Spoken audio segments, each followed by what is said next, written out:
রাজকাহিনী কবি Abanindranath Thakur. CBSE board class 10। গল্পের নাম পদ্মিনী।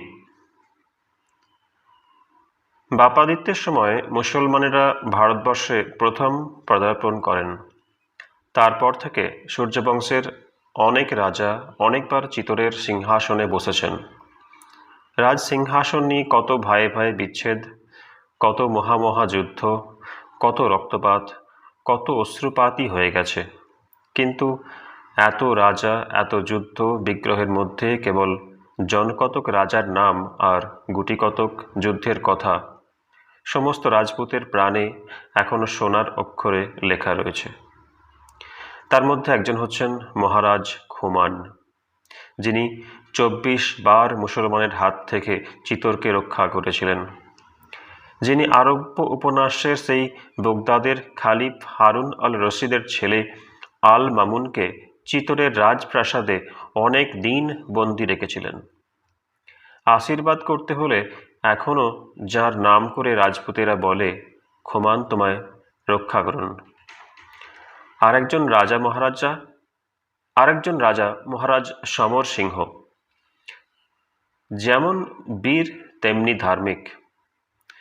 তিনি যখন নাগা সন্ন্যাসীর মতো মাথার উপর ঝুঁটি বেঁধে পদ্মবীজের মালা গলায় ভবানীর খাঁড়া হাতে নিয়ে রাজ সিংহাসনে বসতেন, তখন বোধ হতো যেন সত্যই ভগবান এক লিঙ্গের দেওয়ান কৈলাস থেকে পৃথিবীতে রাজত্ব করতে এসেছেন। তখনকার দিল্লীশ্বর চৌহান পৃথ্বীরাজের হাত থেকে শাহাবুদ্দিন ঘোরি যখন দিল্লির সিংহাসনের সঙ্গে অর্ধেক ভারতবর্ষ কেড়ে নিতে এসেছিলেন, সেই সময় এই মহারাজ সমর সিংহ 13,000 রাজপুত আর নিজের ছেলে কল্যাণকে নিয়ে অর্ধেক ভারতবর্ষের রাজা পৃথ্বীরাজের পাশে পাশে কাগার নদীর তীরে মুসলমানদের সঙ্গে যুদ্ধ করতে গিয়েছিলেন। সেই যুদ্ধই তাঁর শেষ যুদ্ধ। পৃথ্বীরাজ সমর সিংহের প্রাণের বন্ধু, তাঁর আদরের মহিষী মহারানী পৃথার ছোট্ট ভাই। দুইজনে বড় ভালোবাসা ছিল। তাই বুঝি এই শেষ যুদ্ধে সমর সিংহ জন্মের মতো বন্ধুত্বের সমস্ত ধার সুধে দিয়ে চলে গেলেন।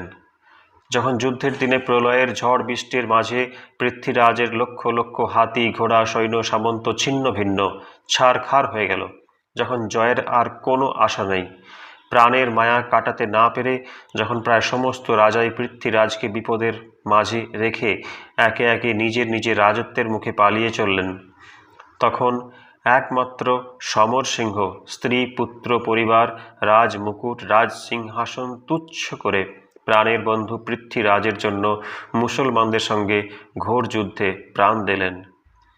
আগে সেই ধর্মাত্মা মহাবীর সমর সিংহ, তার 16 বছরের ছেলে কল্যাণ, আর সেই 13,000 রাজপুতের বুকে রক্তে কাগার নদীর বালুচর রাঙা হয়ে গেল। তবে পৃথ্বীরাজ বন্দী হলেন। তবে দিল্লির হিন্দু সিংহাসন মুসলমান বাদশাহ শাহাবুদ্দিনের হস্তগত হলো। এখন শাহাবুদ্দিন কোথায় বা সেই দিল্লির রাজভক্ত? কিন্তু যে ধর্মাত্মা বন্ধুর জন্য নিজেকে প্রাণকে তুচ্ছ করলেন, সেই মহাবীর সমর সিংহের নাম রাজপুত কবিদের সুন্দর গানের মধ্যে চিরকাল অমর হয়ে আছে।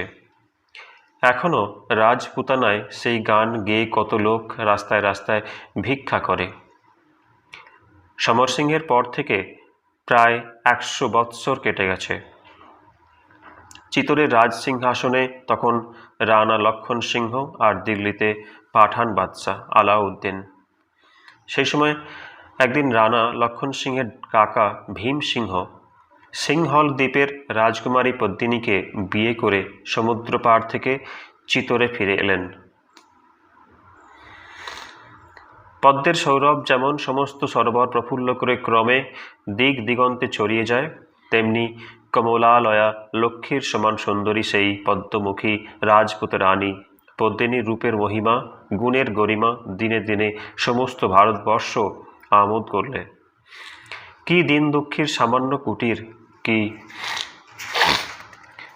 রাজাধিরাজের রাজপ্রাসাদ, এমন সুন্দরী এহেন গুণবতী কোথাও নেই।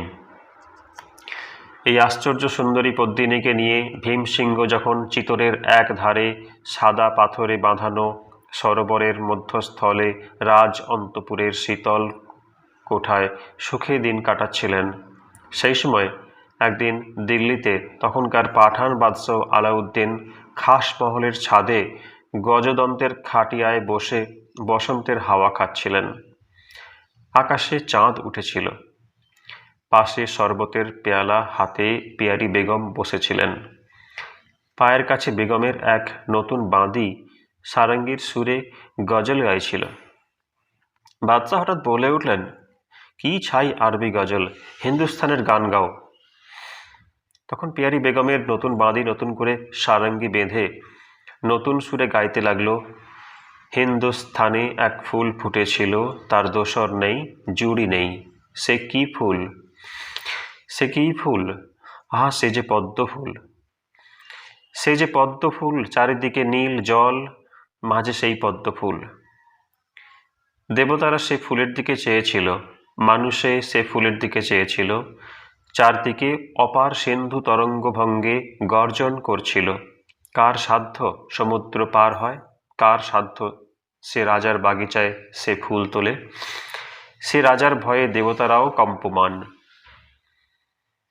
আলাউদ্দিন বলে উঠলেন, আমি হিন্দুস্থানের বাদশাহ, আমি কোনো রাজারও তোয়াক্কা রাখি না, কোনো দেবতাকেও ভয় করি না। পেয়ারি, আমি কালই সেই পদ্মফুল তুলতে যাব। বাঁধি আবার গাইতে লাগলো, কে সে ভাগ্যবান সিন্ধু হলো পার, কে সে গুণবান তুল্য সে ফুল, মেবারের রাজপুত বীরের সন্তান রানা ভীম সিংহ, নির্ভয় সুন্দর। আলাউদ্দিন কিংখাবের মচ্ছলন্দে সোজা হয়ে বসলেন। আনন্দের সুরে গান শেষ হলো। আজ চিতরের অন্তঃপুরে সে ফুল বিরাজে, কবি যার নাম গায়ে ভারতে, তার দোসর কোথা, জগতে তার জুড়ি কই। ধন্য রানা ভীম সিংহ, জয় রাজ রানী, চিতরের রাজ উদ্যানে প্রফুল্ল পদ্মিনী। আলাউদ্দিনের কানে অনেকক্ষণ ধরে বাজতে লাগলো, চিতরের রাজ উদ্যানে প্রফুল্ল পদ্মিনী। তিনি আকাশের দিকে চেয়ে চেয়ে বলে উঠলেন, বাঁদি, তুই কি স্বচক্ষে পদ্মিনীকে দেখেছিস? সে কি সত্যই সুন্দরী? বাঁদি উত্তরে করলে, জাহাঁপনা। দিল্লি আসবার আগে আমি চিতরের নাচ গান করে জীবন কাটাতেম। পদ্মিনীর বিয়ের রাত্রে আমি রানীর মহলে নেচে এসেছি। আলাউদ্দিন গালে হাত দিয়ে ভাবতে লাগলেন। কিছুক্ষণ পরে বলে উঠলেন, পেয়ারি, আমার ইচ্ছে করে পদ্মিনীকে এই খাস মহলে নিয়ে আসি। পেয়ারি বেগম বলে উঠলেন, শাহেনশাহ, আমার সাধ যায় আকাশের চাঁদটাকে সোনার কৌটোয় পুরে রাখি। কথাটা আলাউদ্দিনের ভালো লাগলো না। দিল্লির বাদশাহ, যার মুঠোর ভিতর অর্ধেক ভারতবর্ষ, তিনি একজন রাজপুত রানীকে ধরে আনতে পারেন না। শাহেনশাহ মুখ গম্ভীর করে উঠে গেলেন, মনে মনে বলে গেলেন, থাক পেয়ারি, যদি পদ্মিনীকে আনতে পারি তবে তোমাকে তার বাঁধি হয়ে থাকতে হবে। তারপর দিন লক্ষ লক্ষ সৈন্য নিয়ে আলাউদ্দিন চিতরের মুখে চলে গেলেন। পাঠান সৈন্য যেদিক দিয়ে গেল সেই দিক পথের দুই ধারে ধানের ক্ষেত, লোকের বসতি ছাড়খাড় করে যেতে লাগলো। তখন বসন্তকাল, সমস্ত চিতর জুড়ে দিকে দিকে আনন্দের রোল উঠেছে। হরি হ্যায়, হরি হ্যায়। ঘরে ঘরে আবিরের ছড়াছড়ি। হোলি হ্যায়, হোলি হ্যায়। ঘরে ঘরে আবিরের ছড়াছড়ি, হাসির হো হো আর বাসন্তীর রঙের বাহার। সেই ফাগুনে ভরা আনন্দ আর হাসির খেলার মাঝখানে একদিন চিতরে খবর পৌঁছল, আলাউদ্দিন আসছেন। ঝড়ের মুখে প্রদীপের মতো চিতরের সমস্ত আনন্দ এক নিমেষে নিভে গেল। তখন কোথায় রইল রানা রাজসভার ধ্রুপদ খেয়ালে হরি বর্ণনা? কোথায় রইল রানীদের অন্দরে ফাগুন মে হরি বাঁচাও বলে মিষ্টি সুরে মধুর গান? কোথায় লালে লাল রাস্তায় দলে দলে হাসির তামাশার? কোথায় বা গেল গোপালজির মন্দির থেকে রাগে বসন্তে নবতের সুর? আবিরে গোলাপে লালে লাল চিতরের ঘরে ঘরে অস্ত্র শস্ত্রের ঝঞ্ঝনার সঙ্গে আর এক ভয়ঙ্কর খেলার আয়োজন চলতে লাগলো। সে খেলা লোকের প্রাণ নিয়ে খেলা, তাতে বুকের রক্ত, ছুরির ঘা, কামানের গর্জন আর যুদ্ধের খোলা মাঠ। শেষে একদিন পাঠান বাদশার কালো নিশান শকুনির মতো মেবারের মরুভূমির ওপর দেখা দিল। ভীমসিংহ হুকুম দিলেন, কেল্লার দরজা বন্ধ করো। ঝনঝন শব্দে চিতরের 7টা ফটক তৎক্ষণাৎ বন্ধ হয়ে গেল।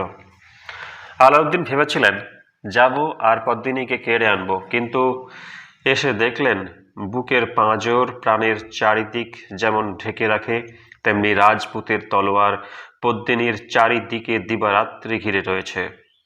সমুদ্র পার হওয়া সহজ, কিন্তু এই 7টা ফটক পার হয়ে চিতরের মাঝখানে থেকে পদ্মিনীকে কেড়ে আনা অসম্ভব। পাঠান বাদশাহ পাহাড়ের নিচে তাঁবু গাড়বার হুকুম দিলেন। সেই দিন গভীর রাত্রে যুদ্ধের সমস্ত আয়োজন শেষ করে রানা ভীমসিংহ পদ্মিনীর কাছে এসে বললেন, পদ্মিনী, তুমি কি সমুদ্র দেখতে চাও?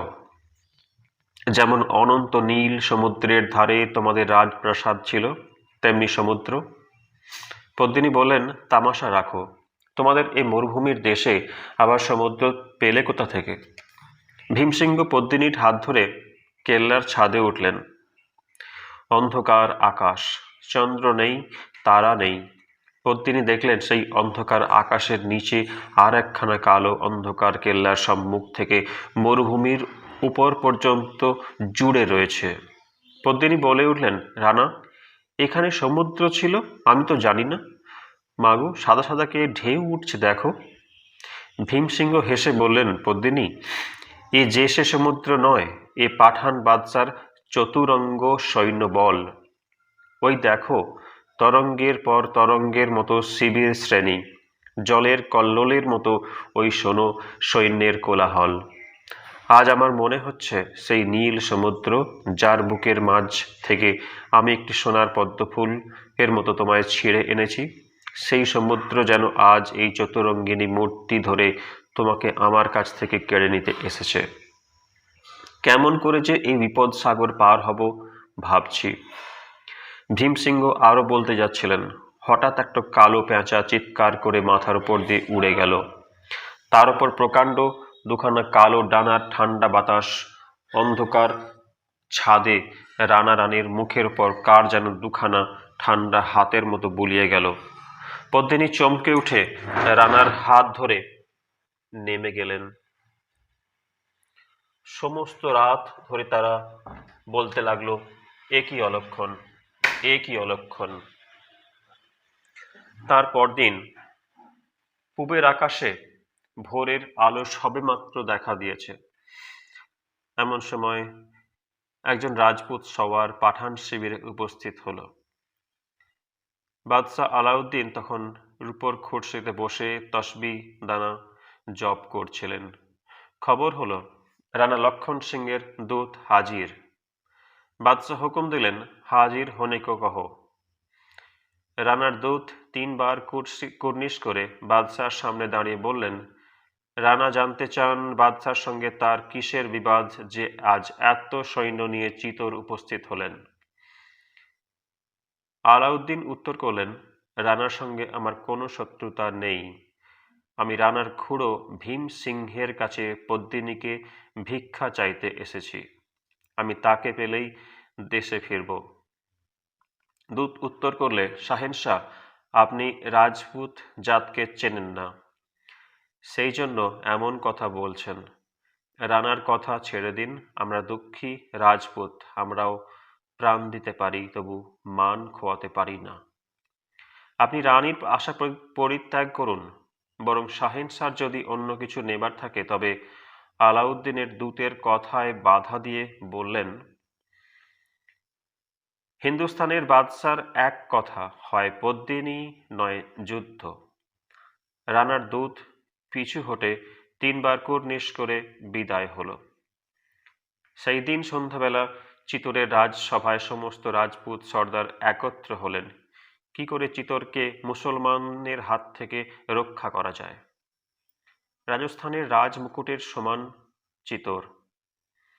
রাজপুতের প্রাণের চেয়ে প্রিয় চিতর। মুসলমানেরা প্রায় ভারতবর্ষ গ্রাস করেছে। তাদের সঙ্গে যুদ্ধে কত বড় বড় হিন্দু রাজার রাজত্ব ছারখার হয়ে একেবারে লোপ পেয়ে গেছে, কিন্তু চিতরের সিংহাসন সেই পুরাকালের মতো এখনো অটল, এখনো স্বাধীন আছে। কি করে আজ এই ঘোর বিপদে চিতরের উদ্ধার করা যায়? অনেকক্ষণ ধরে অনেক পরামর্শ, তর্ক বিতর্ক চলল। শেষে রানা ভীম সিংহ উঠে বললেন, পদ্মিনীর জন্য যখন চিতরের এই সর্বনাশ উপস্থিত, তখন না হয় পদ্মিনীকেই পাঠানের হাতে দেওয়া যাক। আমার তাতে কোনো দুঃখ নেই। চিতর আগে না পদ্মিনী আগে? কথাটা বলে ভীমসিংহ একবার রাজসভার এক পারে, যেখানে শ্বেত পাথরের জালির পিছনে চিতরের রানীরা বসেছিলেন, সেই দিকে চেয়ে দেখলেন। তারপর সিংহাসনের দিকে ফিরে বললেন, মহারানা কি বলেন? লক্ষণ সিংহ বললেন, যদি সমস্ত সর্দারের তাই মত হয় তবে তাই করা কর্তব্য। তখন সেই রাজভক্ত রাজপুর সর্দারের প্রধান রাজসভায় উঠে দাঁড়িয়ে বললেন, রানার বিপদে আমাদের বিপদ, রানার অপমানে আমাদের অপমান। পদ্মিনী শুধু ভীম সিংহের নন, তিনি আমাদের রানীও বটে। কেমন করে আমরা তাকে পাঠানের বেগম হতে পাঠিয়ে দেব? পৃথিবীর শুদ্ধ লোক বলবে রাজস্থানে এমন পুরুষ ছিল না যে তারা রানার হয়ে লড়ে। মহারানা, আমরা প্রস্তুত, হুকুম হলে যুদ্ধে যাই। মহারানা হুকুম দিলেন, আপাতত যুদ্ধের প্রয়োজন নেই, সাবধানে কেল্লার দরজা বন্ধ রাখো। আলাউদ্দিন যতদিন পারে চিতর ঘিরে বসে থাকুক। সভাস্থলে ধন্য ধন্য পড়ে গেল। চারিদিকে চিতরের সমস্ত সামন্ত সর্দার তলোয়ার খুলে দাঁড়ালেন। সমস্ত রাজসভা একসঙ্গে বলে উঠল, জয় মহারানার জয়, জয় ভীম সিংহের জয়, জয় পদ্মিনীর জয়। রাজসভা ভঙ্গ হল। সেই সময় রাজসভার এক পারে শ্বেত পাথরের জালির আড়াল থেকে সোনার পদ্মফুল লেখা একখানি লাল রুমাল সেই রাজভক্ত সর্দারের মাঝে এসে পড়ল। সেই সময় রাজসভার এক পারে শ্বেত পাথরের জালির আড়াল থেকে সোনার পদ্মফুল লেখা একখানি লাল রুমাল সেই রাজভক্ত সর্দারের মাঝে এসে পড়ল। সর্দারেরা পদ্মিনীর হাতের সেই লাল রুমাল বল্লমের আগায় বেঁধে রানীর জয় বলে রাজসভা থেকে বিদায় হলেন। তারপর দিন কাটতে লাগলো। আলাউদ্দিন লক্ষ লক্ষ সৈন্য নিয়ে চিতরের কেল্লা ঘিরে বসে রইলেন। বাদশার আশা ছিল যে কেল্লার ভিতর বন্ধ থেকে রাজপুতদের খাবার ফুরিয়ে যাবে, তখন তারা প্রাণের দায়ে পদ্মিনীকে পাঠিয়ে দিয়ে সন্ধি করবে। কিন্তু দিনের পর দিন, মাসের পর মাস, ক্রমে সম্বৎসর কেটে গেল, তবে সন্ধির নাম গন্ধ নেই। বর্ষা শীত কেটে গিয়ে গ্রীষ্মকাল এসে পড়েছে। পাঠান সৈন্যরা দিল্লিতে ফেরবার জন্য অস্থির হতে লাগলো। এমন গরমের দিনে দিল্লিতে চাঁদনি চোখে কত মজা, সেখানে কাফিখানায় কত আমোদ চলছে, আর তারা কিনা বর্ষা কি হিম এই হিন্দুর মুল্লুকে এসে খোলা মাঠে পড়ে রয়েছে। এখানে না পাওয়া যায় ভালো পান তামাক, না আছে ফুলের বাগিচা, না আছে একটা লোকের মিষ্টি গলা যার গান শুনলে ভুলে থাকা যায়। এখানকার লোকগুলোও যেমন কাঠখোট্টা, তাদের গানগুলোও তেমনি বেসুরো, পানগুলোও তেমনি পুরু, তামাকটাও তেমনি করুয়া। এ হিন্দুর মুল্লুকে আর মন টেকে না। আলাউদ্দিন দেখলেন নিষ্কর্মা বসে থেকে তার সৈন্যরা ক্রমে বিরক্ত হয়ে উঠেছে। তাদের ইচ্ছা আরও কিছুদিন চিতর ঘিরে বসে থাকেন। যে কোনো উপায়ে হোক সৈন্যদের স্থির রাখতে হবে।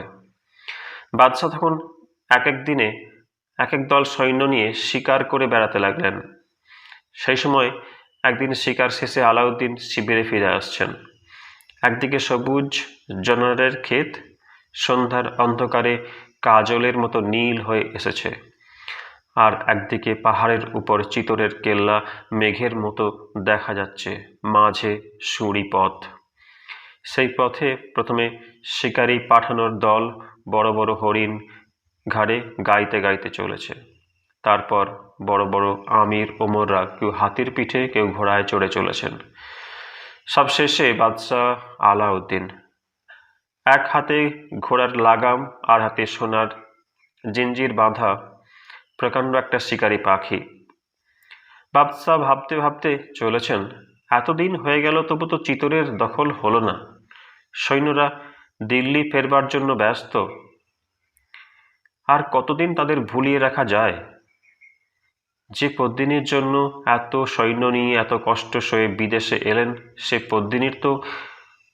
পদ্মিনীকে তো একবার চোখের দেখাও দেখতে পেলেন না। বাদশাহ একবার বাঁ হাতের উপর প্রকাণ্ড শিকারী পাখিটার দিকে চেয়ে দেখলেন। হয়তো তার মনে হচ্ছিল, যদি কোনো রকমে দুখানা ডানা পাই তবে এই বাজটার মতো চিতরের মাঝখান থেকে পদ্মিনীকে ছো মেরে নিয়ে আসি। হঠাৎ সন্ধ্যার অন্ধকারে ডানার একটুখানি ঝটাপট সেই ঘুমন্ত শিকারে পাখির কানে পৌঁছল। সে ডানা ঝেড়ে ঘাড় ফুলিয়ে বাদশার হাতে সোজা হয়ে বসল। আলাউদ্দিন বুঝলেন, তার শিকারী বাজ নিশ্চয়ই কোনো শিকারের সন্ধান পেয়েছে। তিনি আকাশে চেয়ে দেখলেন, মাথার উপর দিয়ে দুখানি পান্নার টুকরোর মতো একজোড়া সুখসারি উড়ে গেল। বাদশাহ ঘোড়া থামিয়ে বাজের পা থেকে সোনার জিঞ্জির খুলে নিলেন। তখন সেই প্রকাণ্ড পাখি বাদশার হাত ছেড়ে নিঃশব্দে অন্ধকারে আকাশে উঠে কালো দুখানা ডানা ছড়িয়ে শিকারীদের মাথার উপরে একবারে স্থির হয়ে দাঁড়ালো। তারপর একেবারে 300 গজ আকাশের উপর থেকে এক টুকরো পাথরের মতো সেই দুটি সুখ সারির মাঝে এসে পড়ল। বাদশাহ দেখলেন, একটি পাখি ভয়ে চিৎকার করতে করতে সন্ধ্যার আকাশে ঘুরে বেড়াচ্ছে, আর একটি পাখি প্রকাণ্ড সেই বাজের থাবার ভিতর ছটফট করছে। তিনি শীষ দিয়ে বাজ পাখিকে ফিরে ডাকলেন। পোষা বাজ শিকার ছেড়ে বাদশার হাতে উড়ে এলো, আর ভয়ে মৃতপ্রায় সবুজ সুখ ঘুরতে ঘুরতে মাটিতে পড়ল। বাদশাহ আনন্দে সেই তোতা পাখি তুলে হুকুম দিয়ে শিবিরের দিকে ঘোড়া ছুটালেন। আর সেই তোতা পাখি জোড়া পাখিটি বাদশাহ আনন্দে সেই তোতা পাখি তুলে নিতে হুকুম দিয়ে শিবিরের দিকে ঘোড়া ছুটালেন।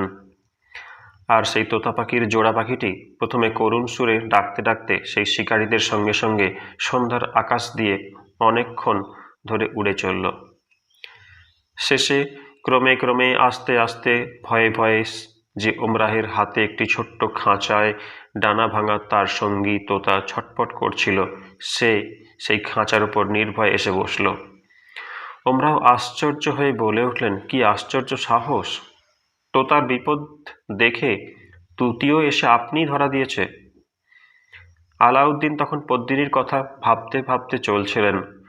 হঠাৎ ওমরাহের মুখে এই কথা শুনে তার মনে হলো, যদি ভীমসিংহকে ধরা যায় তবে হয়তো সেই সঙ্গে রানী পদ্মিনীও ধরা দিতে পারেন।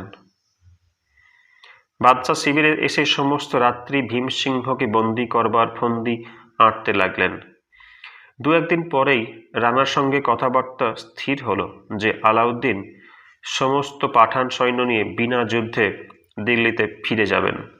তার বদলে একমাত্র তিনি একখানি আয়নার ভিতরে রাজপুত রানী পদ্মিনীকে একবার দেখতে পাবেন। আর চিতরের কেল্লার ভিতর বাদশাহ যতক্ষণ একা থাকবেন ততক্ষণ তার কোনো বিপদ না ঘটে, সেজন্য স্বয়ং মহারানা দায়ী রইলেন। বাদশাহ চিতরে যাবার জন্য প্রস্তুত হতে লাগলেন। শিকার যে এত শীঘ্র ফাঁদে পা দেবে আলাউদ্দিন স্বপ্নেও ভাবেননি। তিনি মহানন্দে পাঠান ওমরাওদের নিয়ে সমস্ত পরামর্শ স্থির করলেন। তারপর বৈকালে গোলাপ জলে স্নান করে কিং খাবের জামাজোড়া, মতির কণ্ঠমালা, হিরে পান্নার শির প্যাঁচ পরে শাহিনশা সাদা ঘোড়ার উপর সোনার রেকাবে পা দিয়ে বসলেন। সঙ্গে প্রায় 200 জন পাঠান বীর, যারা প্রাণের ভয় রাখে না, যুদ্ধই যাদের ব্যবসা। বাদশাহ ঘোড়ায় চড়ে একা পাহাড় ভেঙে কেল্লার দিকে উঠে গেলেন। আর সেই পাঠান শহরেরা পাহাড়ের নিচে থেকে প্রথমে নিজের শিবিরে ফিরে গেল। তারপর আবার একে একে সন্ধ্যার অন্ধকারে কেল্লার কাছে ফিরে এসে পথের ধারে প্রকাণ্ড একটা আম বাগানের তলায় লুকিয়ে রইল। সূর্যদেব যখন চিতরের পশ্চিম দিকে প্রকাণ্ড একখানা মেঘের আড়ালে অস্ত গেলেন, সেই সময় পাঠান বাদশাহ আলাউদ্দিন রানা ভীম সিংহের হাত ধরে পদ্মিনীর মহলের শ্বেত পাথরের রাজ দরবারে উপস্থিত হলেন। সেখানে আর জনমানব ছিল না, কেবল হাজার হাজার মোমবাতির আলো। সেই শ্বেত পাথরের রাজমন্দিরে যেন আর একটা নতুন দিনের সৃষ্টি করছিল। রানা ভীম সেই ঘরে সোনার মচনদী বাদশাকে বসিয়ে তার হাতে এক পেয়ালা শরবত দিয়ে বললেন, শাহেনশাহ, একটু আমিল ইচ্ছা করুন। আলাউদ্দিন সেই আমিলের পেয়ালা হাতে ভাবতে লাগলেন, যদি এতে বিষ থাকে তবে তো সর্বনাশ।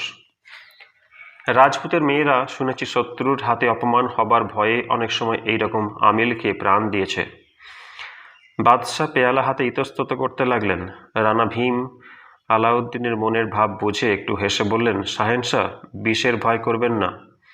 মহারানা স্বয়ং যখন আপনার কোনো বিপদ না ঘটে সেজন্য দায়ী, তখন আজ যদি আপনি সমস্ত চিতর একা ঘুরে আসেন, তবু একজন রাজপুত আপনার গায়ে হাত তুলতে সাহস পাবে না। আপনি নিশ্চিন্ত থাকুন।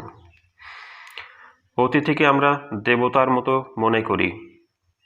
আলাউদ্দিন তাড়াতাড়ি বলে উঠলেন, রানা, আমি সে কথা ভাবছি নে। আমি ভাবছিলাম, আমি আজ যেমন নির্ভয়ে আমি তোমার উপর বিশ্বাস করছি, তেমনি তুমিও আমাকে বিশ্বাস করতে পারো কিনা। আলাউদ্দিন মুখে এই কথা বললেন বটে, কিন্তু আমিলের পেয়ালায় চুমুক দিতে তার প্রাণ কাঁপতে লাগলো। তিনি অল্পে অল্পে সমস্ত আমিলটুকু নিঃশেষ করে অনেকক্ষণ চুপ করে বসে রইলেন। শেষে যখন দেখলেন বিষের জ্বালার বদলে তার শরীর মন বরং আনন্দে প্রফুল্ল হয়ে উঠল, তখন বাদশাহ ভীম সিংহের দিকে ফিরে বললেন, তবে আর বিলম্ব কেন? এখন একবার সেই আশ্চর্য সুন্দরী পদ্মিনী রানীকে দেখতে পেলেই খুশি হয়ে বিদায় হই। তখন রানা ভীম আলিপ্রদেশের প্রকাণ্ড একখানা আয়নার সম্মুখ থেকে একটা পর্দা সরিয়ে দিলেন।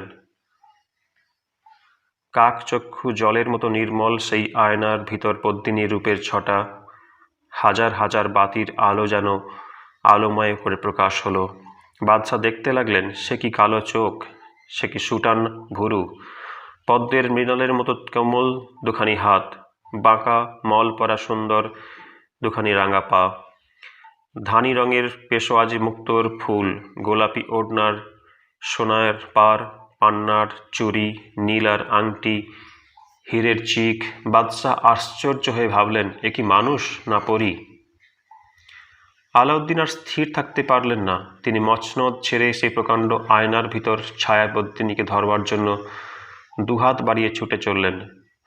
গ্রহণের রাত্রে রাহু যেমন চাঁদকে গ্রাস করতে যায়, ভীমসিংহ বলে উঠলেন, শাহেনশাহ, পদ্মিনীকে স্পর্শ করবেন না। রানার মনে হলো রাজ দরবারে একদিকে বসে সত্যই যেন তার পুণ্যবতী রানী পদ্মিনী যেন পাঠানের হাতে অপমান হবার ভয়ে কাঁপছে। রাগে রানীর দুই চক্ষু রক্তবর্ণ হয়ে উঠল। তিনি সেই ঘরের মাঝখানে দাঁড়িয়ে উঠে সোনার একটা পেয়ালা সেই আয়নাখানার ঠিক মাঝখানে সজোরে ছুঁড়ে মারলেন। ঝনঝন শব্দে 7 হাত উঁচু চমৎকার সেই আয়না চুরমার হয়ে ভেঙে পড়ল। আলাউদ্দিন চমকে উঠে 3 পা পিছিয়ে দাঁড়ালেন। তিনি বুঝলেন, পাগলের মতো রানীর দিকে ছুটে যাওয়াটা বড়ই অভদ্রতা হয়েছে, এজন্য রানার কাছে ক্ষমা চাওয়া দরকার। বাদশাহ ভীম সিংহের দিকে ফিরে বললেন, রানা, আমার অন্যায় হয়েছে। আমার মহলে এসে যদি কেউ এমন অভদ্রতা করত, তাহলে হয়তো আমি তার মাথা কেটে ফেলতে হুকুম দিতাম। আমায় ক্ষমা করুন। তারপর অনেক তোষামোদ অনুনয় বিনয়ে রানাকে সন্তুষ্ট করে গভীর রাত্রে আলাউদ্দিন ভীম সিংহের কাছে বিদায় চাইলেন। পেয়ালার পর পেয়ালা আমিল খেয়ে একই রানার প্রাণ খুলে গিয়েছিল। তার উপর দিল্লির বাদশাহ তার কাছে যখন ক্ষমা চাইলেন, তখন তার মন একবারে গলে গেল। রানা আদর করে নতুন বন্ধু দিল্লির বাদশাকে কেল্লার বাইরে পৌঁছে দিতে চললেন। অমাবস্যা রাত্রি, আকাশে শুধু তারার আলো, পৃথিবীতে কালো অন্ধকার, ঘরে ঘরে দরজা বন্ধ। সমস্ত দিন পরিশ্রমের পর নগরের লোক ঘুমিয়ে আছে। চিতরের রাজপথে জনমানব নেই। আলাউদ্দিন সেই জনশূন্য রাজপথ দিয়ে ঘোড়ায় চড়ে চলেছেন, সঙ্গে রানা ভীম আর 20 জন রাজপুত সেপাই। আজ রানার মনে বড় আনন্দ। চিতরের প্রধান শত্রু আলাউদ্দিনের সঙ্গে বন্ধুত্ব হলো, আর কখনো চিতরকে পাঠানের অত্যাচার সহ্য করতে হবে না। রানা যখন ভাবলেন কাল সকালে পাঠান সৈন্য চিতর ছেড়ে চলে যাবেন, যখন ভাবলেন চিতরের সমস্ত প্রজা কাল থেকে নির্ভয়ে রানা রানীর জয় জয়কার দিয়ে যে যার কাজে লাগবে, তখন তার মন আনন্দে নৃত্য করতে লাগলো। তিনি মহা উল্লাসে বাদশার পাশে পাশে ঘোড়ায় চড়ে কেল্লার ফটক পার হলেন। তখন রাত্রি আরও অন্ধকার হয়েছে। পাহাড়ের গায়ে বড় বড় নিম গাছ কালো কালো দৈত্যের মতো রাস্তার দুই ধারে সারি বেঁধে দাঁড়িয়ে আছে, আর কোথাও কোনো শব্দ নেই। কেবল কেল্লার উপর থেকে একবার প্রহরীদের হৈ হৈ আর পাথরের রাস্তার সেই 22টা ঘোড়ার খুঁড়ের খটাখট।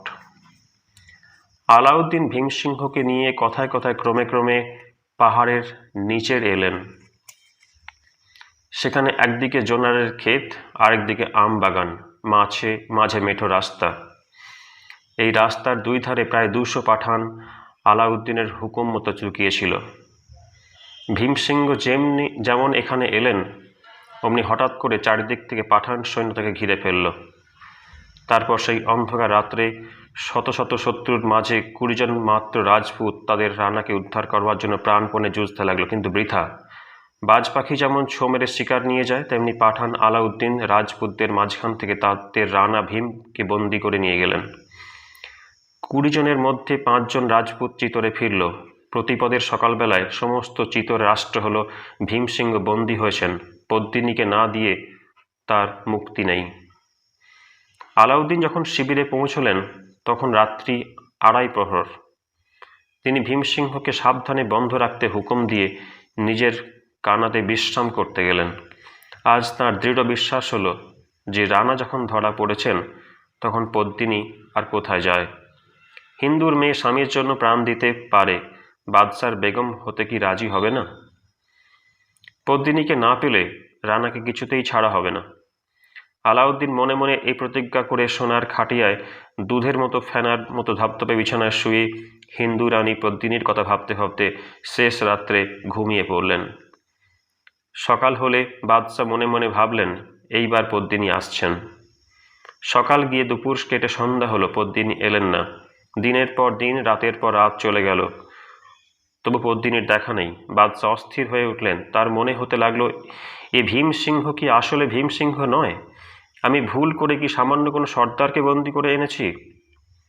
আলাউদ্দিন বন্দি রাজাকে হুজুরে হাজির করতে হুকুম দিলেন। লোহার শিকলে বাঁধা রানা বাঁধা সিংহের মতো বাদশার দরবারে উপস্থিত হলেন। শাহেনশাহ জিজ্ঞাসা করলেন, তুমি কি সত্যিই পদ্মিনীর ভীমসিংহ? রানা উত্তর করলেন, পাঠান, এতে তোমার সন্দেহ হচ্ছে কেন? আলাউদ্দিন বললেন, যদি তুমি সত্যিই ভীমসিংহ হবে, তোমাকে উদ্ধার করবার জন্য রাজপুতদের কোনো চেষ্টাই দেখছি না যে। রানা বললেন, যে মূর্খ নিজের বুদ্ধির দোষে মিথ্যাবাদী পাঠানের হাতে বন্দী হয়েছে, তার সঙ্গে চিতরের মহারানা বোধ হয় আর কোনো সম্বন্ধ রাখতে চান না। কথাটা শুনে বাদশার মনে খটকা লাগলো। যদি সত্যই ভীমসিংহকে পাঠানোর হাতে ছেড়ে দিয়ে থাকেন, আলাউদ্দিন মহাভাবিত হয়ে দরবার ছেড়ে উঠে গেলেন। সেই দিন শেষ রাত্রে চিতরের উপর কেল্লার খোলা ছাদে পদ্মিনীর গালে হাত দিয়ে একা দাঁড়িয়েছিলেন। নীল পদ্মের মতো তার দুটি চোখ, সুন্দর চোখ, পাঠান শিবিরের দিকে, যেখানে ভীমসিংহ বন্দী ছিলেন, সেই দিকে চেয়েছিল।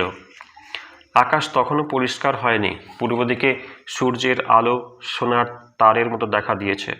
এমন সময় 2 জন রাজপুত সর্দার পদ্মিনীর কাছে এসে পায়ে এসে প্রণাম করল। একজনের নাম গোরা, আরেকজনের নাম বাদল। গোরার বয়স 50-এর উপরে, আর তার বড় ভাইয়ের ছেলে বাদলের বয়স বছর 12। গোরা বাদল দুজনেই পদ্মিনীর বাপের বাড়ির লোক। রাজকুমারী পদ্মিনী যখন ভীমসিংহের রানী হয়ে সিংহল ছেড়ে চলে আসেন, তখন তার সঙ্গে এই গোরা এক হাতে তলোয়ার আর হাতে মা বাপ হারা কচি বাদলকে নিয়ে দেশ ছেড়ে চিতরে এসেছিলেন। পদ্মিনী জিজ্ঞাসা করলেন, মহারানা কি আমার কথা মতো কাজ করতে রাজি হয়েছেন? গোরা বললেন, তাঁরই হুকুমে রানীজিকে পাঠান শিবিরে পাঠাবার বন্দোবস্ত।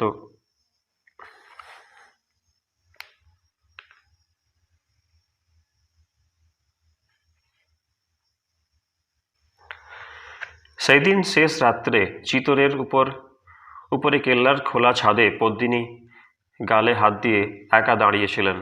নীল পদ্মের মতো তার দুটি সুন্দর চোখ পাঠান শিবিরের দিকে, যেখানে ভীম সিংহ বন্দী ছিলেন, সেই দিকে চেয়েছিল।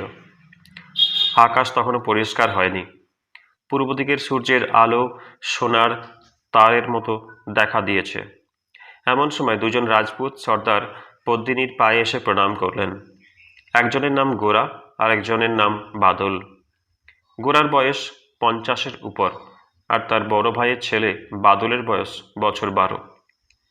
গোরা বাদল দুজনেই পদ্মিনীর বাপের বাড়ির লোক। রাজকুমারী পদ্মিনী যখন ভীম সিংহের রানী হয়ে সিংহল ছেড়ে চলে আসেন, তখন তার সঙ্গে এই গোরা এক হাতে তলোয়ার আর হাতে মা বাপ হারা কচি বাদলকে নিয়ে দেশ ছেড়ে চিতরে এসেছিলেন। পদ্মিনী জিজ্ঞাসা করলেন, মহারানা কি আমার কথা মতো কাজ করতে রাজি হয়েছেন? গোরা বললেন, তারই হুকুমে রানীজিকে পাঠান শিবিরে পাঠাবার বন্দোবস্ত করার জন্য এখনই বাদশার সঙ্গে দেখা করতে চলেছি। পদ্মিনী একটু হেসে বললেন, যাও, বাদশাকে বলো আমার জন্য যেন দিল্লিতে নতুন একটা মহল বানিয়ে রাখেন। গোরা বাদল বিদায় নিলেন। দেখতে দেখতে সমস্ত পৃথিবী প্রকাশ করে সূর্যদেব উদয় হলেন।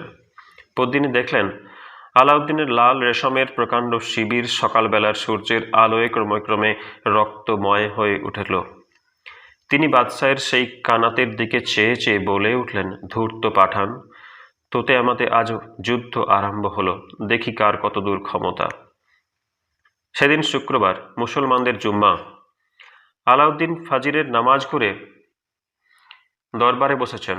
এমন সময় মহারানার চিঠি নিয়ে গোরা বাদল উপস্থিত হলেন। বাদশাহ মহারানার মোহর করা চিঠি হাতে নিয়ে পড়তে লাগলেন। তাতে লেখা রয়েছে, পদ্মিনীকে বাদশার হাতে দেওয়াই স্থির হলো, তার বদলে রানা ভীম সিংহের মুক্তি চাই। আরও রাজরানী পদ্মিনী সামান্য স্ত্রীলোকের মতো দিল্লিতে যেতে পারেন না। তার প্রিয় সখীরাও যাতে পদ্মিনীর সঙ্গে থেকে চিরদিন তাঁর সেবা করতে পারেন, বাদশাহ যেন সে বন্দোবস্ত করেন। তাছাড়া চিতরের রানী পদ্মিনীকে শাহেনশার শিবিরে পৌঁছে দেওয়ার জন্য যেসব বড় বড় ঘরের রাজপুতানি সঙ্গে যাবেন, তাঁদের যাতে কোনো অসম্মান না হয়, সেজন্য বাদশাহ তার সমস্ত সৈন্য কেল্লার সামনে থেকে কিছু দূরে সরিয়ে রাখবেন। শেষে মহারানার ইচ্ছা যে এরপর থেকে আলাউদ্দিন আর যেন তার সঙ্গে শত্রুতা না করেন। চিঠিখানা পড়ে বাদশার মন আনন্দে নৃত্য করতে লাগল। তিনি হাসি মুখে গোরা ও বাদলের দিকে ফিরে বললেন, বেশ কথা, আমি আজ রাত্রের মধ্যেই সমস্ত ফৌজ কেল্লার সামনে থেকে উঠিয়ে নেব। রানীর আসবার কোনো বাধাই হবে না। তোমরা মহারানাকে জানাওগে। তার সকল কথাতে আমি রাজি হলাম। গোরা বাদল বিদায় হলেন। বাদশাহ কেল্লার সামনে থেকে সৈন্য উঠিয়ে নিতে হুকুম দিলেন। একদিনের মধ্যে এত সৈন্য অন্য জায়গায় উঠিয়ে নেওয়া সহজ নয়। বাদশাহ বললেন, তাম্বু কানাত, গোলাগুলি, অস্ত্রশস্ত্র, আসবাবপত্র যেখানকার সেইখানেই থাক, কেবল সেপাইরা নিজের ঘোড়া নিয়ে একদিনের মতো অন্য কোথাও আশ্রয় নিক। তাতেও প্রায় সমস্ত রাত কেটে গেল। পরদিন সূর্যোদয়ের সঙ্গে সঙ্গে চিতরের প্রধান ফটক রামপালের উপর কড়কড় শব্দে নাকাড়া বাজতে লাগলো। বাদশাহ দেখলেন চিতরের 7টা ফটক একে একে পার হয়ে চার চার বেহারার কাঁধে প্রায় 700 ডলি নিয়ে তার শিবিরের দিকে আসছে। মাঝে রানী পদ্মিনীর চীনাপোত মোড়া সোনার চতুর্দল, আর তার একপাশে 50 বৎসরের সর্দার গোরা, আর তার একপাশে 12 বৎসরের বালক বাদল, দুইজনেই ঘোড়ায় চড়ে। পদ্মিনী আর তার সহচরীদের থাকবার জন্য বাদশাহ প্রায় আধ ক্রোশ জুড়ে কানাত ফেলেছিলেন। একে একে যখন সেই 700 পালকি কানাতের ভিতর পৌঁছল, তখন গোরা বাদশার হুজুরে খবর জানালেন, শাহেনশাহ রানীজি উপস্থিত, এখন তিনি একবার ভীম সিংহের সঙ্গে দেখা করতে চান। বাদশাহের বেগম হলে আর তো দুজনে দেখা হবে না। বাদশাহ বললেন, পদ্মিনী যখন রানাকে দেখতে চেয়েছেন, তখন আর কথা কি, আমি আধ ঘন্টা সময় দিলাম, তার বেশি রানা যেন পদ্মিনীর কাছে না থাকেন। গোরা তথাস্তু বলে বিদায় হলেন। আলাউদ্দিন একলা বসে দেখতে লাগলেন 1-2 করে প্রায় 700 পালকি কানাতের ভিতর থেকে বেরিয়ে চিতরের মুখে চলে গেল। সঙ্গে ঘোড়ায় চড়ে 12 বৎসরের বাদল। বাদশাহ একজন ওমরাহকে জিজ্ঞাসা করলেন, এসব পালকিতে কারা যায়? শুনলেন চিতর থেকে যে সকল বড় ঘরের রাজপুতানি রানীকে বিদায় দিতে এসেছিলেন তারা ফিরে গেলেন। বাদশাহ জিজ্ঞাসা করলেন, ভীমসিংহ কোথায়? উত্তর হলো, অন্দরে আছেন। আলাউদ্দিন শিবিরের এক কোণে বালির ঘড়ির দিকে চেয়ে দেখলেন 8 ঘন্টা হয়ে গেছে, এইবার পদ্মিনীর সঙ্গে দেখা হবে। বাদশাহ সাজগোজ করবার জন্য অন্য এক শিবিরে উঠে গেলেন। সেখানে আতর, গোলাপ, হিরে জহরতের ছড়াছড়ি। কোথাও সোনার আতর দানে 1000 টাকা ভরি গোলাপি আতর, কোথাও মুক্তোর তাজ, পান্নার শিরপ্যাঁচ, কৌটে ভরা মানিকের আংটি, আলনায় সাজানো কিংখাবের জামাজোড়া, রেশমি রুমাল জরির লপেটা। বাদশাহ যতক্ষণ কিংখাবের জামাজোড়া জরির লপেটা পরে আয়নার সম্মুখে পাকা দাড়িতে গোলাপি আতর লাগাচ্ছিলেন, ততক্ষণ সেই 700 পালকির একখানিতে রানা ভীমসিংহকে লুকিয়ে মেবারের বাছা বাছা রাজপুত সর্দারেরা পাঠান শিবিরের মাঝখান দিয়ে চিতরের মুখে এগিয়ে চলেছেন। ক্রমে আলাউদ্দিনের সাজগোজ সাঙ্গ হলো। 8 ঘন্টা শেষ হয়ে 1 ঘন্টা পূর্ণ হতে চলল। এখনো পদ্মিনীর শিবির থেকে ভীমসিংহ ফিরে এলেন না। বাদশাহ গোরাকে ডাকতে হুকুম দিলেন। গোরার কোনো সন্ধান পাওয়া গেল না। আলাউদ্দিন আর স্থির থাকতে পারলেন না। ব্যস্ত সমস্ত হয়ে সেখানে আধক্রোশ জুড়ে কানাত খাটানো হয়েছিল সেইখানে উপস্থিত হলেন। দেখলেন পদ্মিনীর সোনার চতুর্দল শূন্য পড়ে আছে। যে লাল মখমলের প্রকাণ্ড শিবিরে তিনি চিতরের রানী পদ্মিনীকে মানিকের খাঁচার পাখিটিকে মতো পুষে রাখবেন ভেবেছিলেন, সে শিবির অন্ধকার। কোথায় পদ্মিনী? কোথায় তার 100 সখী? কোথায় বা বন্দি ভীমসিংহ? পাঠান শিবির হুলুস্থুলুস পড়ে গেল। সকলেই শুনলে পালকি বেয়ারা সেজে রাজপুতেরা বন্দি রানাকে ফাঁকি দিয়ে নিয়ে গেল। বাদশাহ তখনই সমস্ত সৈন্য জড়ো করে হুকুম দিয়ে 2000 ঘোর সবার সঙ্গে চিতরের মুখে বেরিয়ে গেলেন। সবেমাত্র রানার পালকি চিতরের ফটক পার হয়েছে। এমন সময় পাঠান বাদশার ঘোর সওয়ার কাল বৈশাখী ঝড়ের মতো ধূলি ধ্বজায় চারিদিক অন্ধকার করে দিন দিন শব্দে রাজপুত সৈন্যের উপর পড়ল। তখন বেলা 2 প্রহর। আগুনের সব সমান তপ্ত রৌদ্রে 12 বৎসরের বাদল আর 50 বৎসরের বৃদ্ধ গোরা একদল রাজপুতকে নিয়ে প্রাণপণে চিতরের সিংহদ্বার রক্ষা করতে লাগলেন। সন্ধ্যা হয়ে এলো, তবু যুদ্ধের শেষ হলো না। চিতর থেকে দলের পর দল রাজপুত এসে যুদ্ধে যোগ দিতে লাগলো। বাদশাহ হাজারের পর হাজার পাঠান এনেও চিতরের একখানা পাথর পর্যন্ত দখল করতে পারলেন না।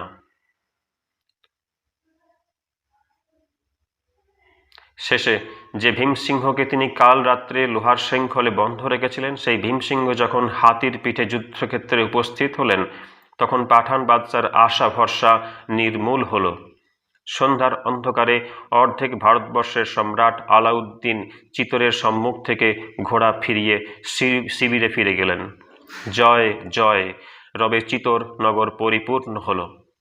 সেই দিন গভীর রাত্রে যুদ্ধ শেষে রানা ভীমসিংহ যখন পদ্মিনীর শয়নকক্ষে বিশ্রাম করতে এলেন, তখন রানার 2 চোখে জল দেখে পদ্মিনী জিজ্ঞাসা করলেন, সে সুখের দিনে তোমার চোখে জল কেন? রানা নিঃশ্বাস ফেলে বললেন, পদ্মিনী, আজ আমার পরম উপকারী চিরবিশ্বাসী গোরা চিরদিনের মতো যুদ্ধের খেলা সাঙ্গ করে দেবলোকে চলে গেছে। দুজনে আর একটিও কথা হলো না। রানী পদ্মিনীর শয়ন ঘরের প্রদীপ অন্ধকার করে দিলেন। দক্ষিণের হাওয়ায় সারা রাত্রি চিতরের মহাশ্মশানের দিক থেকে যেন একটা হায় হায় হায় হায় শব্দ সেই ঘরের ভিতর ভেসে আসতে লাগলো। আলাউদ্দিন যখন পদ্মিনীর আশায় চিতরে ঘিরে বসেছিলেন, সেই সময় কাবুল থেকে মোগলের দল একটু একটু করে ক্রমেই ভারতবর্ষের দিকে এগিয়ে আসছিল। রাজপুতের কাছে হার মেনে বাদশাহ নিজের শিবিরে এসে শুনলেন মোগল বাদশাহ তৈমুর লং দিল্লি আক্রমণ করতে আসছেন। সেই সঙ্গে দিল্লি থেকে পেয়ারি বেগমের এক পত্র পেলেন। তার এক জায়গায় বেগম লিখেছিলেন, শাহেনশাহ, আর কেন পদ্মিনীর আশা পরিত্যাগ করুন। হে মধুকর, তুমি পদ্মের সন্ধানে মরুভূমির মাঝে ফিরতে লাগলে, আর বনের ভাল্লুক এসে তোমার সাধের মৌচাক লুটে গেল। সকলই আল্লাহর ইচ্ছে। আজ অর্ধেক ভারতবর্ষের রাজা, কাল হয়তো পথের ভিখারি। হায় রে হায়, দিল্লির পেয়ারি বেগমকে এতদিনে বুঝি মোগল দস্যুর হাতে বাঁদী হতে হলো। বাদশা পেয়ারির চিঠি পড়ে স্তম্ভিত হলেন। বিপদ যে এত গুরুতর তা তিনি স্বপ্নেও ভাবেননি। আলাউদ্দিন তৎক্ষণাৎ শিবির ওঠাতে হুকুম দিলেন। সেই রাত্রে পাঠান ফৌজ রাজস্থান ছেড়ে কাশ্মীরের মুখে চলে গেল। 13 বৎসর পরে চিতোরের সম্মুখে পাঠান বাদশার রণডঙ্কা আর একবার বেজে উঠল। তখন চিতোরে বড় দুরবস্থা। সমস্ত দেশ দুর্ভিক্ষে, মহামারীতে উজাড় হয়ে যাচ্ছে। 13 বৎসর পরে চিতোরের সম্মুখে পাঠান বাদশার রণডঙ্কা আর একবার বেজে উঠল। তখন চিতোরের বড় দুরবস্থা। সমস্ত দেশ দুর্ভিক্ষে, মহামারীতে উজাড় হয়ে যাচ্ছে। দেশ প্রায় বীর শূন্য। নতুন নতুন লোকের হাতে যুদ্ধের ভার। রানা ভীমসিংহ সেই সব নতুন সৈন্য, নতুন সেনাপতি নিয়ে গ্রামে গ্রামে, পথে পথে পাঠান সৈন্যকে বাধা দিতে লাগলেন, কিন্তু তার সমস্ত চেষ্টা ব্যর্থ হলো। যুদ্ধের পর যুদ্ধে রাজপুতদের হটিয়ে দিয়ে গ্রামের পর গ্রাম, কেল্লার পর কেল্লা দখল করতে করতে একদিন আলাউদ্দিন চিতোরের সম্মুখে এসে উপস্থিত হলেন। বাদশাহী ফৌজ চিতোরের দক্ষিণে পাহাড়ের উপর গড়বন্দি তাঁবু সাজিয়ে রাজপুতের সঙ্গে শেষ যুদ্ধের জন্য অপেক্ষা করতে লাগল। এবার প্রতিজ্ঞা, চিতোরের কেল্লা ভূমিসাৎ না করে দিল্লি ফেরা নয়। মলিন মুখে রানা ভীমসিংহ চিতোর গড়ে ফিরে গেলেন। মহারানা লক্ষণ সিংহ রাজসভায় ভীমসিংহকে ডেকে বললেন, কাকাজি, এতদিনে বুঝি চিতোর গড় পাঠানের হস্তগত হয়, আর উপায় নেই। প্রজা সকল হাহাকার করছে, সমস্ত দেশ দুর্ভিক্ষে উজাড় হয়ে যাচ্ছে। তার উপর এই বিপদ উপস্থিত। এখন কি নিয়ে, কাকে নিয়েই বা লড়াই করি? ভীমসিংহ বললেন, চিতোর এখন বীর শূন্য হয়নি। এখনো আমরা 1 বৎসর পাঠান সঙ্গে যুদ্ধ চালাতে পারি, এমন ক্ষমতা রাখি।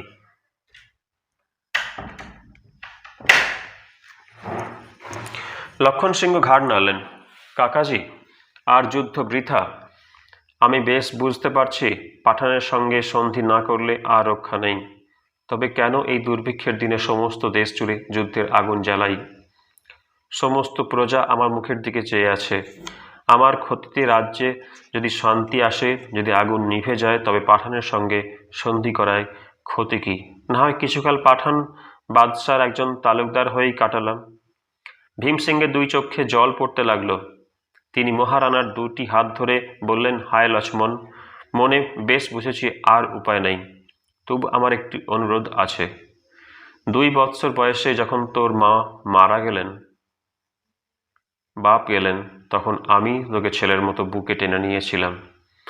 সমস্ত বিপদ আপদ, রাজ্যের সমস্ত ভাবনা চিন্তা তোর হয়ে অকাতরে সহ্য করেছিলাম। আজ আমার একটি অনুরোধ রক্ষা কর বৎস।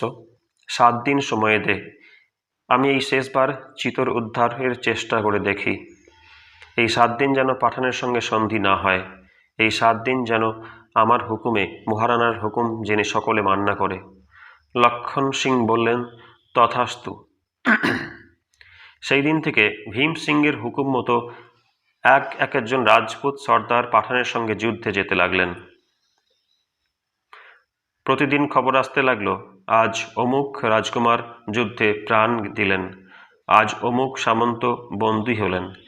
চিতোরের ঘরে ঘরে হাহাকার উঠল। সেই হাহাকার, সেই হাজার হাজার অনাথ শিশু আর বিধবার ক্রন্দন পদ্ম সরোবরের মাঝখানে, যেখানে রাজরানী পদ্মিনী শ্বেত পাথরের দেব মন্দিরে পূজায় বসেছিলেন, সেখানে পৌঁছল। পদ্মিনী দীর্ঘ নিঃশ্বাস ফেলে পূজা সাঙ্গ করলেন। তার কোমল প্রাণ সেই সব দুঃখী পরিবার, অনাথ শিশুর জন্য সারা দিন, সারা সন্ধ্যা কেবল কাঁদতে লাগল। ভীমসিংহ যখন মহলে এলেন, তখন পদ্মিনী 2 হাত জোর করে বললেন, প্রভু, আর কতদিন যুদ্ধ চলবে? ভীমসিংহ বললেন, 3 দিন মাত্র। কিন্তু যুদ্ধে আর কোনো ফল নেই। রাজপুতের প্রাণের যে সে উৎসাহ আর নেই। এখন উপায় কি? সূর্যবংশের মহারানাকে এইবার বুঝি পাঠান বাদশার তালুকদার হতে হলো। পদ্মিনী জিজ্ঞাসা করলেন, প্রভু, চিতর রক্ষার কি কোনো উপায় নেই? ভীমসিংহ বললেন, উবর দেবী যদি কৃপা করেন তবেই রক্ষে। হায় পদ্মিনী, কার পাপে চিতরের এ দুর্দশা হলো? তারপর দুই একটি কথার পর ভীমসিংহ অন্য কাজে চলে গেলেন। একা ঘরেই পদ্মিনী কানে কেবলই বাজতে লাগলো, হায় পদ্মিনী, কার পাপে আজ চিতরের এ দুর্দশা? অন্ধকারে পদ্মিনী কপালে করাঘাত করে উঠলেন, হায় হতভাগিনী পদ্মিনী, তোরই এ পোড়া রূপের জন্য এ সর্বনাশ, তোরই জন্য এ সর্বনাশ। নিঃশব্দ ঘরে প্রতিধ্বনিত হলো, তোরই জন্য এই সর্বনাশ। ঠিক সেই সময়ে চৈত্র মাসের পরিষ্কার আকাশে মেঘাচ্ছন্ন হয়ে বড় বড় ফোঁটায় বৃষ্টি নামল। পদ্মিনী একটা মোটা চাদরে সর্বাঙ্গ ঢেকে নিজের মহল থেকে চিতারেশ্বরী উবর দেবীর মন্দিরে একা চললেন। রাত্রি 2 প্রহর।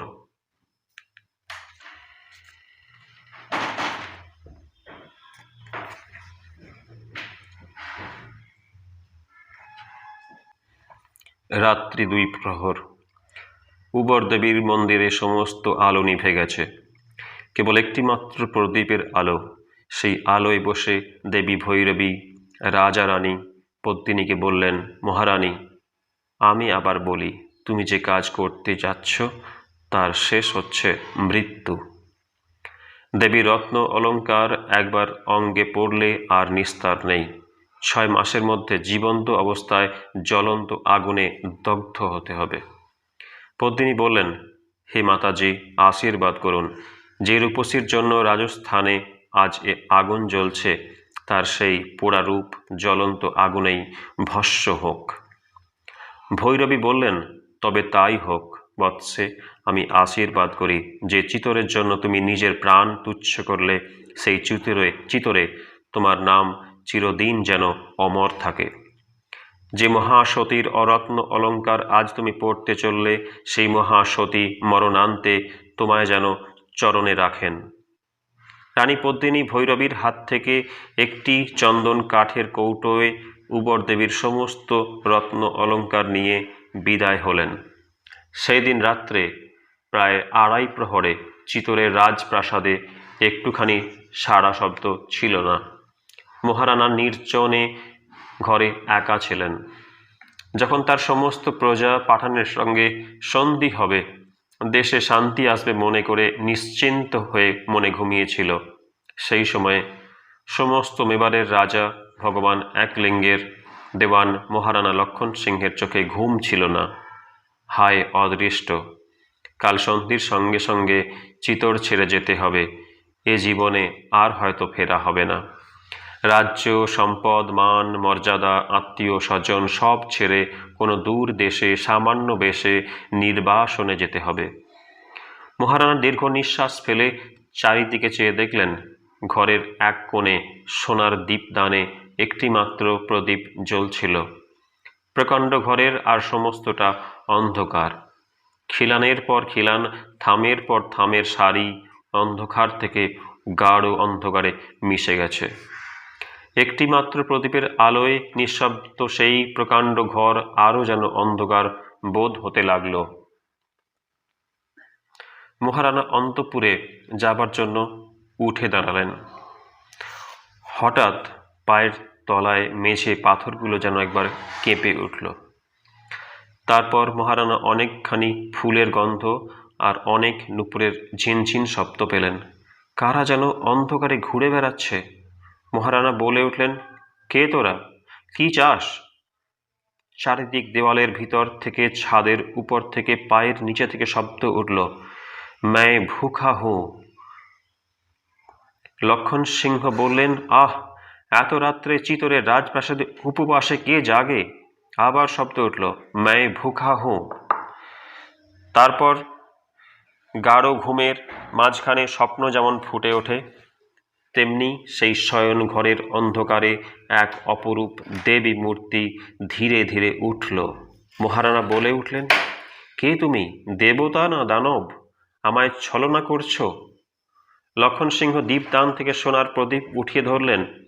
প্রদীপের আলো, দেবীর কিরীট কুণ্ডলে, রত্ন অলঙ্কারে অসংখ্য অসংখ্য মণিমাণিক্যে হাজার হাজার আগুনের শিখার মতো দপদপ করে জ্বলতে লাগল। লক্ষণ সিংহ দেখলেন উবর দেবী। ভয়, ভক্তি, বিস্ময়ে মহারানার সর্বশরীর অবশ হয়ে এল। পরমানন্দে দুর্বল হাত থেকে সোনার প্রদীপ খসে পড়ল। তারপর সব অন্ধকার। সেই অন্ধকারে মহারানা স্বপ্ন দেখছেন কি জেগে আছেন বুঝতে পারলেন না। তিনি যেন শুনতে লাগলেন দেবী বলছেন, मैं भूखा हूँ, বড় ক্ষুধা, বড় পিপাসা, আমি মহা বলি চাই। রক্ত না হলে এ পিপাসার শান্তি নেই। মহারানা ওঠো, জাগো, দেশের জন্য বুকের রক্তপাত করো, আমার খরপর রক্তের শতধারায় পরিপূর্ণ করো। রাজা, প্রজা, বালক, বৃদ্ধ যদি চিতরের জন্য প্রাণ উৎসর্গ করে তবেই কল্যাণ, না হলে সূর্যবংশের রাজ পরিবার আর কখনো চিতরের সিংহাসন পাঠানের হাত থেকে ফিরে পাবে না।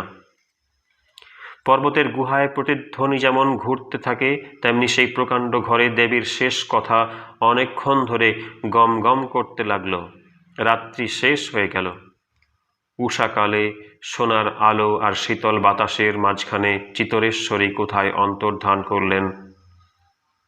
অনেক দূরে পার্বতী মন্দিরে নহবতের সুরে ভৈরবী রাগিণীতে মহাদেবীর স্তুতি গান বাজতে লাগল।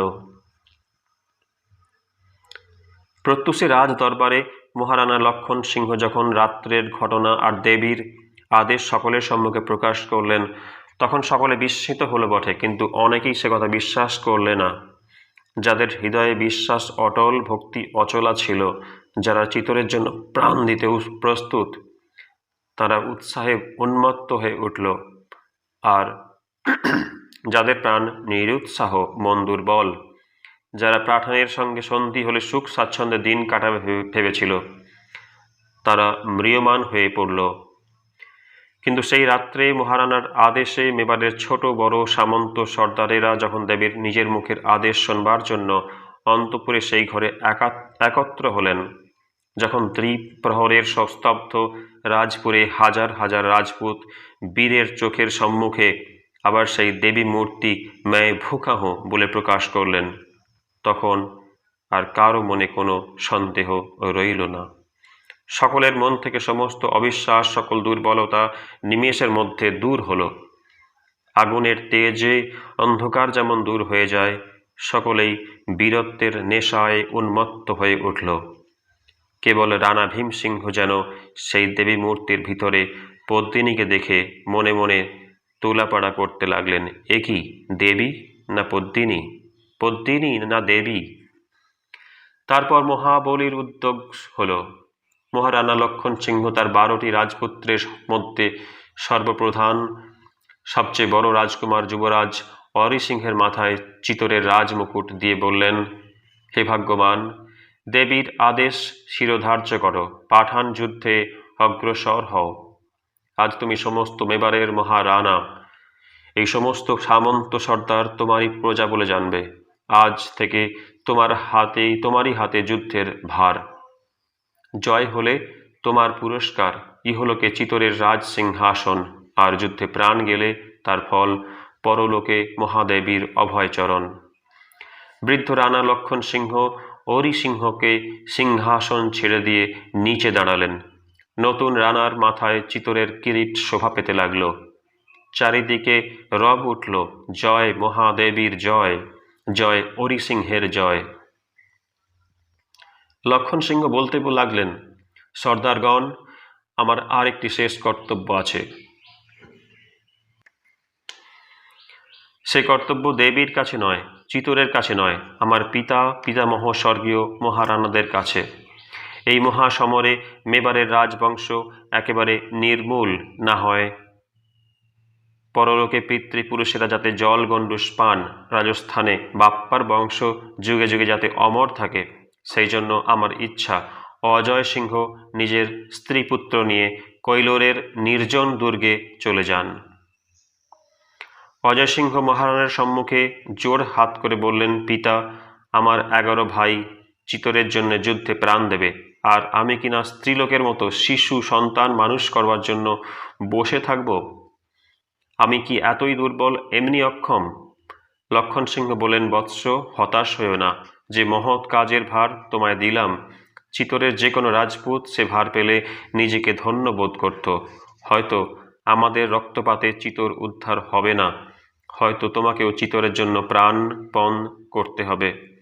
আমরা হয়তো চিতরেকে পরাধীন রেখে চলে যাব, আর হয়তো তুমি সূর্যবংশের উপযুক্ত কোনো বীর পুরুষের হাতে রাজ্যভার দিয়ে পরম সুখে পৃথিবী থেকে বিদায় নিতে পারবে।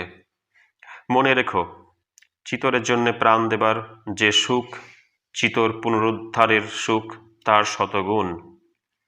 লক্ষণ সিংহ নীরব হলেন। জয় জয় শব্দে রাজসভা ভঙ্গ হল। রাজসভা থেকে বিদায় নেবার সময় অরিসিংহ অজয় সিংহকে বলে গেলেন, চিতর ছেড়ে যাবার আগে আমার সঙ্গে দেখা করে যেও। যাত্রার সমস্ত আয়োজন শেষ করে অজয় সিংহ যখন বড় ভাইয়ের ঘরে গেলেন, তখন অরিসিংহ একখানি চিঠি শেষ করে ছোট ভাইয়ের দিকে ফিরে বললেন, ভাই, আজ আমাদের শেষ দেখা। কাল তুমি একদিকে, আমি একদিকে।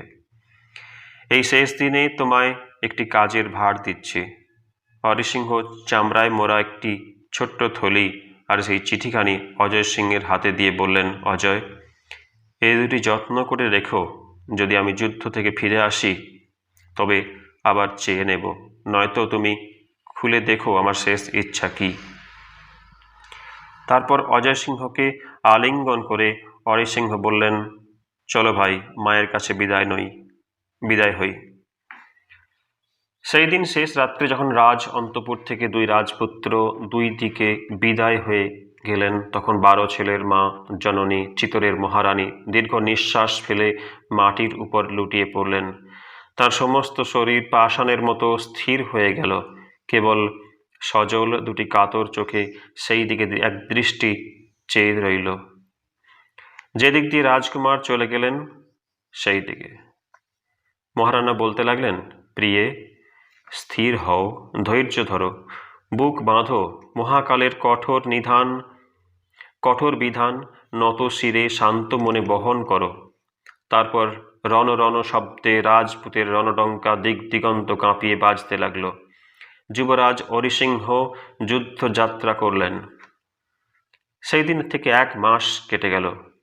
পাঠানদের বিরুদ্ধে রাজপুতের সমস্ত চেষ্টা ব্যর্থ হল। একের পর এক 11 জন রাজকুমার যুদ্ধে প্রাণ দিলেন। আর আশা নেই, আর উপায় নেই।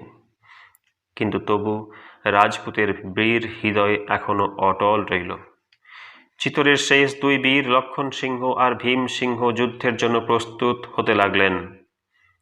রানার হুকুমে মেবারের লক্ষ লক্ষ সৈন্য সামন্তের অবশেষ ভীষণ মূর্তি ভগবান একলিঙ্গের 10,000 দেওয়ানি ফৌজ একত্র হতে লাগলো।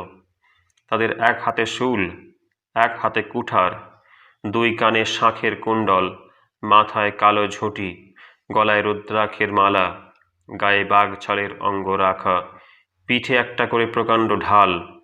তাদের আসবাবের মধ্যে 1 ঘোড়া, 1 কম্বল, 1 লোটা।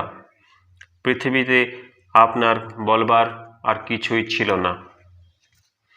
তারা দেবতার মধ্যে একমাত্র একলিঙ্গজির উপাসনা করত, মানুষের মধ্যে কেবলমাত্র মহারানার হুকুম মানত।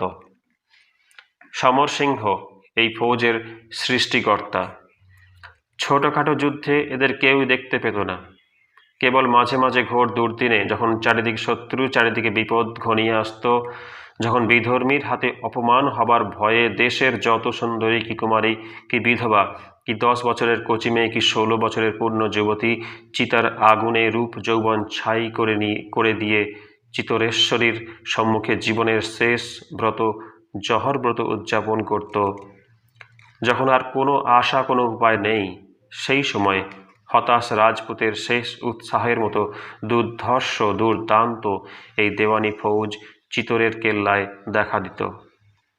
70 বৎসর পূর্বের সমর সিংহের বিধবা রানী কর্মদেবী একদিন কুতুবউদ্দিনের হাত থেকে ছেলের রাজ সিংহাসন রক্ষা করবার জন্য মেবারের সমস্ত সৈন্য একত্র করেছিলেন।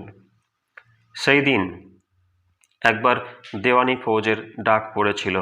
আজ কয় পুরুষ পরে মহারানা লক্ষণ সিংয়ের হুকুমে দেওয়ানি ফৌজ আর একবার চিতোরের কেল্লায় উপস্থিত হলো। কাল রাত্রি, তিথি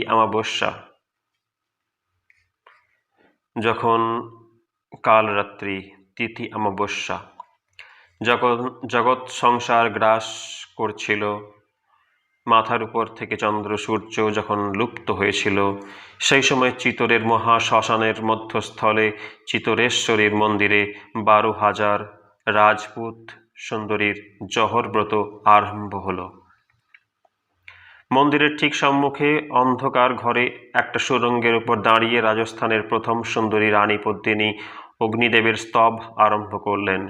হে অগ্নি, হে পবিত্র উজ্জ্বল স্বর্ণকান্তি, এসো, পৃথিবীর অন্ধকার তোমার আলোয় দূরে যাক। হে অগ্নি, হে মহাতেজ, এসো, তুমি দুর্বলের বল, সবলের সহায়।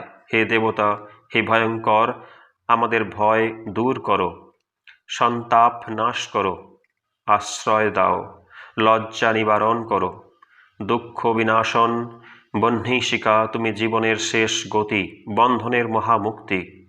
পদ্মিনী নীরব হলেন। 12,000 রাজপুতের মেয়ে সেই অগ্নিকুণ্ডের চারিদিকে ঘুরে ঘুরে গাইতে লাগল লাজ হরণ, তাপবারণ। হঠাৎ একসময় মহাকল্লোলে চারিদিকে পরিপূর্ণ করে হাজার হাজার আগুনের শিখা মহা আনন্দে সেই সুরঙ্গের মুখে ছুটে এলো। প্রচণ্ড আলোয় রাত্রির অন্ধকার টলমল করে উঠল। 12,000 রাজপুতানির সঙ্গে রানী পদ্মিনী অগ্নিকুণ্ডে ঝাঁপ দিলেন। চিতোরের সমস্ত ঘরের সমস্ত সোনামুখ মিষ্টি কথা আর মধুর হাসি নিয়ে এক নিমেষে চিতার আগুনে ছাই হয়ে গেল। সমস্ত রাজপুতের বুকের ভিতর হতে চিৎকার হয়ে উঠল, জয়, মহাসতীর জয়। আলাউদ্দিন নিজের শিবিরে শুয়ে চিৎকার শুনতে পেলেন। তিনি তৎক্ষণাৎ সমস্ত সৈন্য প্রস্তুত রাখতে হুকুম পাঠালেন। পরদিন সূর্যোদয়ের সঙ্গে সঙ্গে চিতোরের পাহাড় বেয়ে বর্ষাকালের স্রোতের মতো রাজপুত সেনা হর হর শব্দে দিক দিগন্ত কাঁপিয়ে ভয়ঙ্কর তেজে পাঠান সৈন্যের উপর এসে পড়ল। আলাউদ্দিনের তাতার সৈন্য দেওয়ানি ফৌজের কুঠারের মুখে নিমেষের মধ্যে ছিন্ন ভিন্ন ছারখার হয়ে পলায়ন করলে। আলাউদ্দিন নতুন নতুন সৈন্য এনে বারংবার রাজপুতদের বাধা দিতে লাগলেন। স্রোতের মুখে বালির বাঁধের মতো সমস্ত চেষ্টা প্রতিবার বিফল হল। আলাউদ্দিন নিজে একজন সামান্য বীর পুরুষ ছিলেন না। এর চেয়ে ঢের কম সৈন্য নিয়ে তিনি মেবারের চেয়ে অনেক বড় বড় হিন্দু রাজত্ব অনায়াসে জয় করেছেন। কিন্তু আজ যুদ্ধে রাজপুতের বীরত্ব দেখে তাকে ভয় পেতে হলো।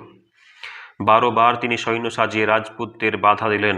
12 বার তাকে হটে আসতে হলো। আলাউদ্দিন বেশ বুঝলেন, আজ যুদ্ধের সহজে শেষ নেই। একদিকে দিল্লির বাদশাহীর ভক্ত, আর একদিকে চিতোরের রাজ সিংহাসন। কোনটা থাকে আর কোনটা যায়। তখন বেলা 3য় প্রহর। আলাউদ্দিন নিজের সমস্ত ফৌজ একবারে এক সময় এই 12,000 রাজপুতের দিকে চালাতে হুকুম দিলেন। নিমেষের মধ্যে পাঠান বাদশার লক্ষ লক্ষ হাতি ঘোড়া সেপাই শাস্ত্রী প্রলয় ঝড়ের মতো ধুলোয় ধূসর চারিদিকে অন্ধকার করে দিন দিন শব্দে রাজপুতের দিকে ছুটে আসতে লাগলো। তারপর হঠাৎ এক সময় সমুদ্রের তরঙ্গে নদীর জল যেমন, তেমনি অগণিত পাঠান সৈন্যের মাঝে কয়েক হাজার রাজপুত কোনখানে লুপ্ত হলো, কিছুই আর দেখা গেল না। কেবল সূর্যাস্তের কিছু পূর্বে সেই যুদ্ধরত অসংখ্য সৈন্যের মাথার উপরে সূর্যমূর্তি লেখা চিতোরের রাজ পতাকা একবার মাত্র সন্ধ্যার আলোয় বিদ্যুতের মতো চমকে উঠল। তারপরে শব্দ হলো, আল্লাহ আকবর, শাহেনশাহ কি ফতে। পাঠানের পায়ের তলায় মহারানার রাজছত্র চূর্ণ হয়ে গেল। সূর্যদেব সমস্ত পৃথিবী অন্ধকার করে অস্ত গেলেন। রক্তমাংসের লোভে রণস্থলের উপর দলে দলে নিশাচর পাখি কালো ডানা মেলে উড়ে বেড়াতে লাগলো। চিতোর হস্তগত হল। পাঠানের তলোয়ার চিতোরের পথ ঘাট রক্তের স্রোতে রাঙা করে তুললে। ধনধান্যে মণিমুক্তয়ে লক্ষ লক্ষ তাতার ফৌজের বড় বড় সিন্ধুক পরিপূর্ণ হইল। কিন্তু যে রত্নের লোভে আলাউদ্দিন আজ অমরাবতীর সমান চিতরনগর শ্মশান করে দিলেন, যার জন্য দিল্লির সিংহাসন ছেড়ে বিদেশে এলেন, সেই পদ্মিনীর সন্ধান পেলেন কি? বাদশা চিতরে এসে প্রথমেই শুনলেন পদ্মিনী আর নেই। চিতার আগুনে সুন্দর ফুল ছাই হয়ে গেছে। সেই দিন রাত্রে বাদশার হুকুমে চিতরের ঘর, দ্বার, মন্দির, মঠ ছাই ভস্য চূর্ণ বিচূর্ণ হয়ে গেল। কেবল প্রকাণ্ড সরোবরের মাঝখানে রানী পদ্মিনীর রাজ মন্দির তেমনি নতুন তেমনি অটুট রইল। আলাউদ্দিন সেই রাজ মন্দিরে পদ্ম সরোবরের ধারে শ্বেত পাথরের বারান্দায় ঘেরা পদ্মিনীর রাজ শয়ন মন্দিরের তিনি বিশ্রাম করলেন। তারপর মালদেব নামে একজন রাজপুতের হাতে চিতরের শাসনভার দিয়ে ধীরে ধীরে দিল্লির মুখে চলে গেলেন। পাঠান বাদশার প্রবল প্রতাপ হিন্দুস্তানের এক দিক থেকে আর এক দিক বিস্তৃত হলো। আর সেই 12,000 সতীলক্ষ্মীর পবিত্র নাম, 12,000 রাজপুত বীরের কীর্তি চিরদিনের জন্য জগৎ সংসারে ধন্য হয়ে রইল। আজও চিতরে মহাসতীর শ্মশানে পদ্মিনীর সেই চিতাকুণ্ড দেখা যায়। তার ভিতরে মানুষ প্রবেশ করতে পারে না। একটি অজগর সাপ দিবারাত্রি সেই গহ্বরে মুখে পাহারা দিচ্ছে। সমাপ্ত।